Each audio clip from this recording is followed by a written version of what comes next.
Horror कहानियां थी। शब्द, तुझे भरोसा नहीं ना, तो फिर जा अपने कमरे में जाकर देख। तेरे पलंग के नीचे तुझे तेरी माँ की हड्डियां मिलेंगी। प्रभात दौड़कर अपने कमरे में जाता है और अपने पलंग के नीचे देखता है। वहां पर सचमुच एक कंकाल पड़ा हुआ था और उसके शरीर पर जो कपड़े थे वो प्रभात की माँ के थे। क्या बात है, आज तो आप सुबह से ही बहुत बिजी हैं। ऐसा क्या लिख रहे हैं? बस एक फैमिली की कहानी लिख रहा था। जैसे हमारी फैमिली है ना, तुम, माँ और मैं, लेकिन थोड़े अलग तरीके से, क्योंकि ये कहानी हॉरर है और इसमें जो आदमी है ना, मैंने उसकी बीवी को मार दिया है। मतलब कहानी में ऐसा लिखा है। और जानती हो, उसके बाद जो बीवी है ना, वो एक बुरी आत्मा बन जाती है। क्या बेटा, इस तरह की डरावनी कहानियां क्यों लिखता है तू? जानता है ना, हम जो सोचते हैं, जो लिखते हैं, हमारा दिमाग पूरा दिन वैसा ही होता रहता है। माँ, परेशान होने वाली क्या बात है? राइटर हूँ मैं, मेरा तो काम है कहानियां लिखना। और वैसे भी ये सिर्फ एक कहानी है माँ, कोई सच नहीं है। उसके बाद कुछ दिन बीत जाते हैं। एक रात प्रभात को अपने ऑफिस से लौटने में देरी हो जाती है। रात के लगभग 12 बजे हुए थे। प्रभात जैसे ही अपने घर पहुंचता है, उसने देखा कि उसकी पत्नी दुर्गा डाइनिंग टेबल पर उसका इंतजार कर रही है। आ गए आप? कब से आपका इंतजार कर रही थी। देखिए ना, खाना भी ठंडा हो गया है। अरे दुर्गा, आज तुमने अपने इतने लंबे लंबे बालों को खोलकर क्यों रखा है? तुम तो हमेशा अपने बाल बांध कर रखती हो। वो क्या है ना प्रभात, जब इंसान अपनी जिंदगी से मुक्त हो जाता है ना, तो उसे दूसरे सारे बंधन खोल देने चाहिए। इसलिए मैंने अपने बालों के बंधन भी खोल दिए। ये तुम किस तरह की बातें कर रही हो? तुम ठीक तो हो? मैं बिल्कुल ठीक हूँ प्रभात। अच्छा चलो खाना खाओ। वो क्या है ना दुर्गा, मुझे भूख नहीं है। ऑफिस में कुछ खा लिया था। कोई बात नहीं, मैं तुम्हारे लिए एप्पल काट देती हूँ, एप्पल खा लो। नहीं दुर्गा, मुझे नहीं खाना है, मेरा मन नहीं है यार। तभी अचानक से दुर्गा अपने हाथ में एक बड़ा सा चाकू लेकर प्रभात पर हमला कर देती है। प्रभात अपने आप को बचाने की कोशिश करता है। आज मैं तुझे नहीं छोड़ूंगी, तुझे अपने साथ लेकर जाऊंगी अपनी दुनिया में। ये क्या बोल रही हो तुम? तुम्हारा दिमाग खराब हो गया है। आखिर तुम हो कौन? दुर्गा अपनी गर्दन टेढ़ी करते हुए बोलती है, मैं दुर्गा हूँ, तुम्हारी पत्नी। ध्यान से देखो मेरी आंखों में। प्रभात बुरी तरह से डर जाता है और घबराहट में वो चाकू अपनी पत्नी के पेट में मार देता है। उसकी पत्नी की वहीं के वहीं मौत हो जाती है और उसकी चीख की आवाज सुनकर उर्मिला दौड़ते हुए बाहर आती है। ये तूने क्या किया प्रभात? तुमने अपनी पत्नी का खून कर दिया। लेकिन तू तो उसे बहुत प्यार करता था बेटा। तूने बहू को क्यों मार डाला? माँ, ये आपकी बहू नहीं थी, इसके अंदर कोई बुरी आत्मा घुसाई थी। मैं नहीं जानता ये सब कैसे हो गया, लेकिन वो मुझ पर हमला कर रही थी, मुझे मारने की कोशिश कर रही थी। माँ, मैंने कुछ नहीं किया। ये तूने क्या कर दिया बेटा? दुर्गा ने मुझे कहा था कि वो तेरी कहानी को उस कैरेक्टर की तरह एक्टिंग करके तुझे डराने की कोशिश करेगी। अरे वो तो तेरे साथ मजाक कर रही थी। हे भगवान, ये क्या हो गया? इसका मतलब दुर्गा। लेकिन माँ, मैंने जो कहानी लिखी थी उसमें भी ऐसा ही हुआ था। उस औरत ने अपने पति के साथ मजाक किया और गलती से उसके पति ने उसके पेट में चाकू मार दिया। मेरी कहानी सच कैसे हो सकती है? माँ, मुझे बहुत डर लग रहा है। अब ये सोच, दुर्गा की लाश का क्या करें हम? अगर गलती से भी ये बात बाहर फैल गई ना, तो तुझे पूरी जिंदगी जेल की सलाखों के पीछे रहना पड़ेगा। एक काम करते हैं माँ, हम घर के पीछे वाले बगीचे में उसकी लाश को दबा देते हैं। अगर कोई पूछेगा तो कह देंगे कि उर्मिला अपने मायके गई और फिर एक दिन हम भी अचानक यहाँ से कहीं दूर चले जाएंगे। कोई नहीं आएगा हमें पूछने, कोई नहीं आएगा माँ, बाद में जो होगा हम देख लेंगे। प्रभात अपनी माँ उर्मिला की मदद से दुर्गा की लाश को अपने घर के बगीचे में गाड़ देता है। कुछ दिन तो ऐसे ही बीत जाते हैं, लेकिन एक दिन अचानक रसोई से आ रही कुछ आवाजें सुनकर प्रभात की नींद खुलती है। प्रभात ने देखा कि वहां पर एक लंबे बालों वाली औरत दूसरी तरफ चेहरा करके खड़ी हुई थी। कौन है? कौन है वहां पर? अरे कौन हो तुम? मैं दुर्गा हूँ प्रभात। क्या हुआ?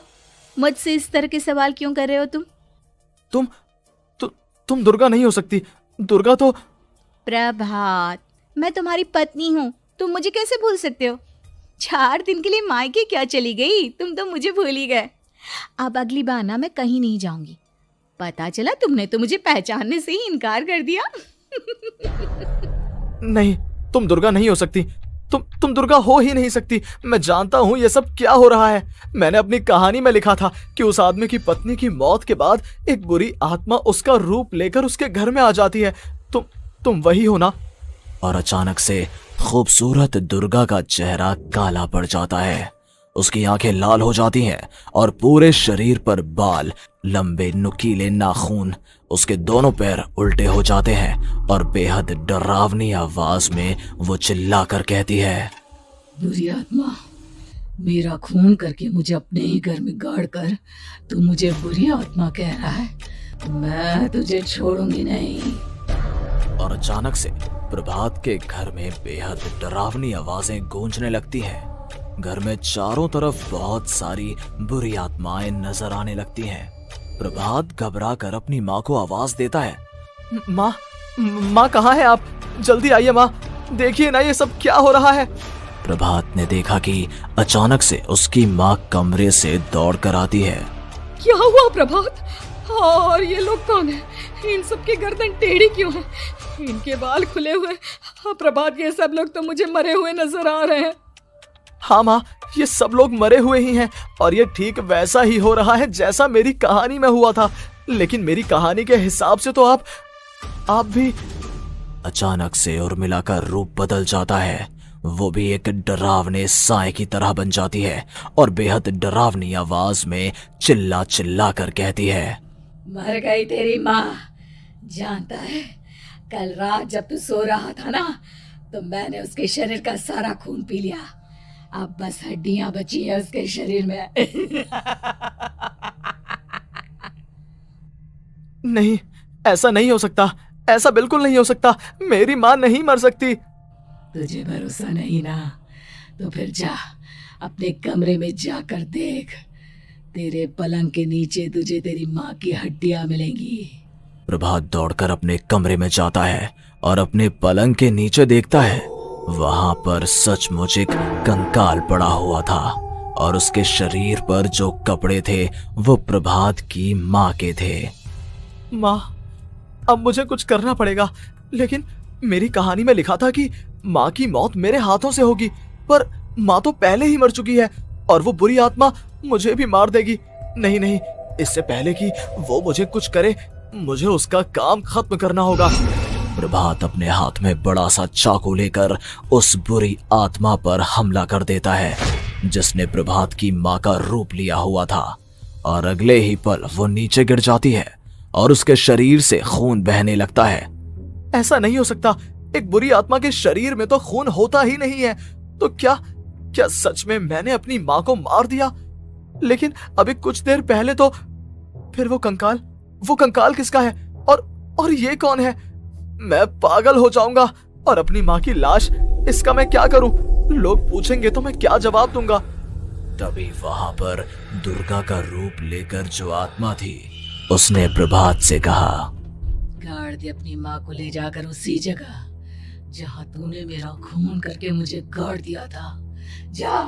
चला जा। घबराया हुआ प्रभात पागलों की तरह अपनी माँ की लाश को लेकर बगीचे में गाड़ देता है। प्रभात की हालत पागलों जैसी हो जाती है। वो अपने आप को अपने घर में बंद कर लेता है। कहानी के हिसाब से तो आगे ये हुआ था कि कहानी लिखने वाले ने उन बुरी आत्माओं से डरकर आत्महत्या कर ली थी। तो क्या मैं भी मर जाऊंगा? क्या मैं भी आत्महत्या कर लूंगा? एक काम करता हूँ, मैं अपनी कहानी का अंत बदल देता हूँ। हाँ, ये मैंने पहले क्यों नहीं सोचा। मैं लिख दूंगा कि कहानी को लिखने वाला आत्महत्या नहीं करता, बल्कि कहीं दूर जाकर नए सिरे से अपनी जिंदगी शुरू करता है। यही सोचकर प्रभात ने अपनी लिखी हुई कहानी को बाहर निकाला और उसे पढ़ना शुरू किया। ये देखकर वो हैरान रह गया कि कहानी का क्लाइमैक्स तो किसी ने पहले ही बदल दिया था। ये क्या? इसमें तो लिखा हुआ है कि आखिर में उस लेखक की पत्नी और माँ दोनों बगीचे में जिंदा दफन थे। बुरी आत्माओं ने उनको कैद करके रखा था और वो लेखक अपनी माँ और पत्नी दोनों को जिंदा बाहर निकाल लेता है। लेकिन ये सब लिख किसने दिया? प्रभात दौड़कर बगीचे में जाता है और वहां पर खुदाई करना शुरू कर देता है। प्रभात देखता है कि वहां पर लकड़ी के 2 बड़े संदूक हैं और उनके अंदर से आवाजें आ रही हैं। प्रभात बचा लो मुझे, अगर थोड़ी देर और हो गई तो वो मुझे छोड़ेगी नहीं। बेटा देखो, मैं इस बक्से के अंदर बंद हूँ, प्लीज मुझे बाहर निकालो, वो बुरी आत्मा किसी भी वक्त मुझे मार डालेगी। प्रभात वो दोनों बक्से बाहर निकालता है और अपनी पत्नी और माँ दोनों को आजाद करवा लेता है। लेकिन तभी वहां पर अचानक से एक बेहद डरावनी और खौफनाक दिखने वाली औरत आ जाती है। तुझे क्या लगा था इतनी आसानी से अपनी पत्नी और माँ को बचा लेगा?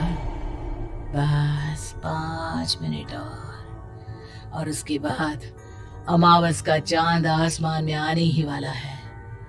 लेकिन तूने इन दोनों को बाहर निकाल लिया, अब तुझे मरना होगा। नहीं, मैं जानता हूँ मैं नहीं मरूंगा, और अब आगे क्या करना है ये भी मुझे पता है। प्रभात ये बहुत खतरनाक है, हमें मार डालेगी प्रभात, चलो यहाँ से। नहीं दुर्गा, अब मुझे अच्छी तरह से पता चल चुका है कि इस बुरी आत्मा से हम कैसे पीछा छुड़वा सकते हैं। और इतना कहकर प्रभात अपने हाथ में पकड़ी हुई सिंदूर की थैली उस बुरी आत्मा के ऊपर उछाल देता है। कुछ ही देर में वो जमीन पर गिरकर राख में बदल जाती है। ये सब क्या हो रहा था बेटा? ये सब तुम्हारी लिखी हुई इस कहानी की वजह से हुआ है ना? नहीं माँ, पहले मुझे भी ऐसा ही लगा, लेकिन बाद में पता चला कि बरसों पहले हमारे इस बगीचे की जमीन के अंदर किसी को जिंदा गाड़ दिया गया था और बस उसी औरत की आत्मा हमें परेशान कर रही थी। उसी ने मेरे शब्दों में जान डालकर उस कहानी को जिंदा कर दिया था। मुझे माफ कर दो प्रभात, मैंने आपकी कहानी के साथ छेड़छाड़ की थी और उसे बदल दिया था। माफी मांगने की जरूरत नहीं है दुर्गा, तुम्हारे उस बदलाव की वजह से ही आज हम सब जिंदा हैं, क्योंकि आखिर में कहानी में वो हुआ जो तुमने लिखा था।